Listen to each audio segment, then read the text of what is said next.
Olá, amigos do canal Medicamentos, Saúde e Doença. Hoje nós vamos continuar o assunto diabetes mellitus e iniciaremos o processo hoje da doença.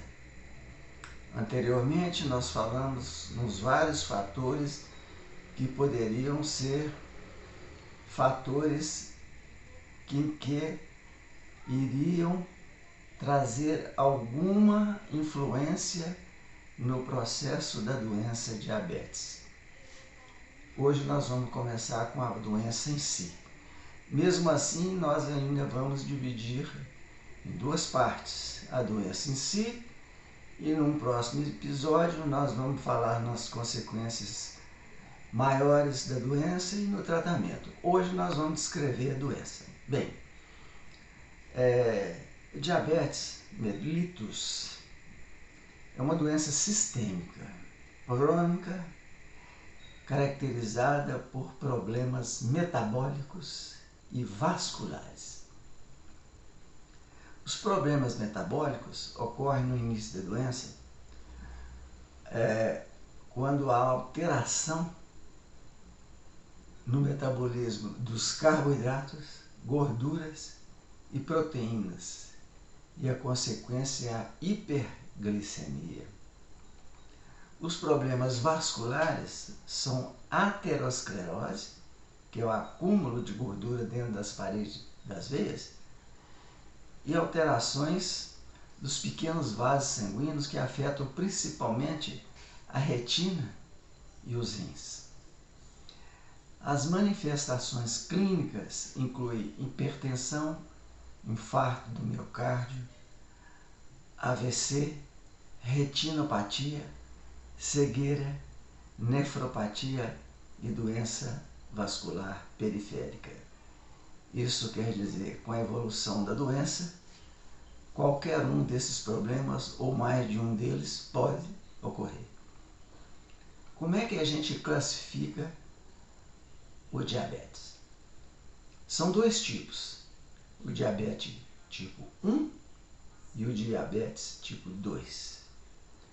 Embora os dois tipos sejam caracterizados por hiperglicemia, quer dizer, aumento da glicose no sangue, eles se diferenciam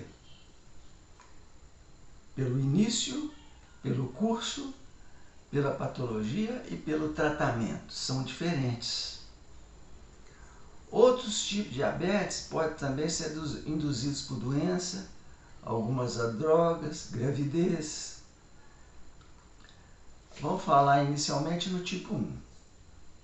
É um distúrbio crônico, comum na infância, ele começa com as pessoas mais novas, autoimune. O que quer dizer autoimune? O sistema imunológico do nosso corpo ataca os seus próprios tecidos, que é o corpo combatendo o corpo. Aí o que é que vai acontecer? Ele vai destruir aquelas células produtoras de insulina, que é as células beta-pancreáticas. Pode ocorrer em qualquer idade, mas geralmente ocorre entre os 4 e 20 anos de idade o início da doença. Nesse caso, não há produção de insulina, tá? O organismo para de produzir insulina. Então é necessária a administração de insulina externa. Causa sintomas graves, produz alta incidência de complicações como cetoacidose diabética e insuficiência renal. Tipo 2 é caracterizada por hiperglicemia também e resistência à insulina, que nós já falamos para trás o que seria isso, né? A hiperglicemia é caracterizada pelo aumento de produção da glicose pelo fígado e diminuição da captação da glicose pelo fígado, músculos e gordura. A resistência à insulina significa que são necessárias mais concentrações de insulina do que o habitual. Assim, A insulina, ela está presente, ela é produzida no início, né? Mas é incapaz de atuar efetivamente. Isto é,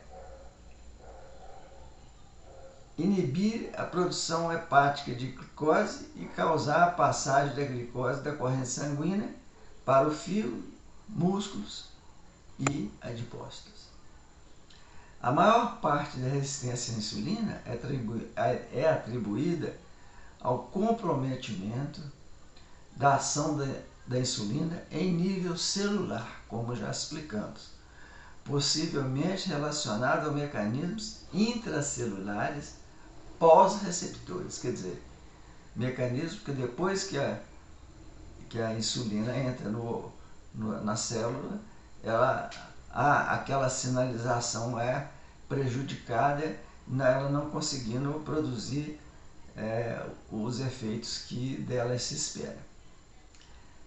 A diabetes tipo 2, ela é menos grave do que a diabetes tipo 1. Ela é mais fácil de controlar, mas causa mais infarto e AVC. Pode ocorrer em qualquer idade, mas ocorre geralmente após os 40 anos. Ela não requer insulina externa, quer dizer, o tratamento, né? Porque ainda produz insulina. O problema é a insulina entrar na célula, mas a produção continua normal até um determinado período. Algumas pessoas não conseguem fazer o tratamento usando o que se há de comum de medicamentos e de controle no organismo para poder combater a doença, quer dizer, controlar a doença. Então, algumas ainda precisam de insulina como complemento ao tratamento com outros medicamentos orais e além das outras formas de combater a doença não medicamentosas. O tipo 2 é uma doença que pode ter origem em predisposição genética ou fatores ambientais. Quer dizer que não é só o problema que nós falamos anteriormente de situações que a modificação no organismo, a pessoa já pode ser, o pessoal fala aí fora, é de família, né? Você tem parente diabético? Então fica de olho. Provavelmente você pode ser uma pessoa que venha a ter devido a essa questão familiar, genética. Bom, obesidade e ingestão crônica de calorias em excesso, muita gordura, muito açúcar, estilo de vida sedentário, a pessoa que não se mexe, a pessoa que fica, às vezes, muito parada, às vezes requerem mais insulina.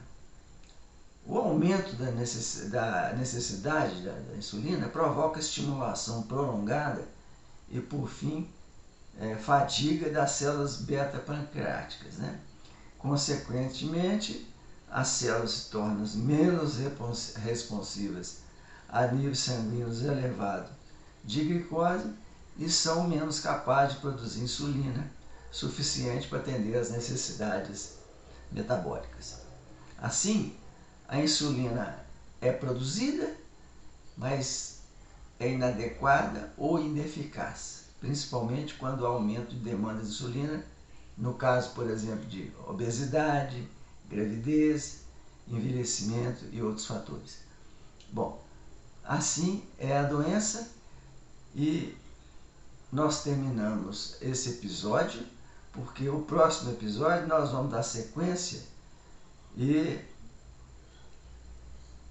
falar sobre sinais e sintomas e tratamento da diabetes. Ok?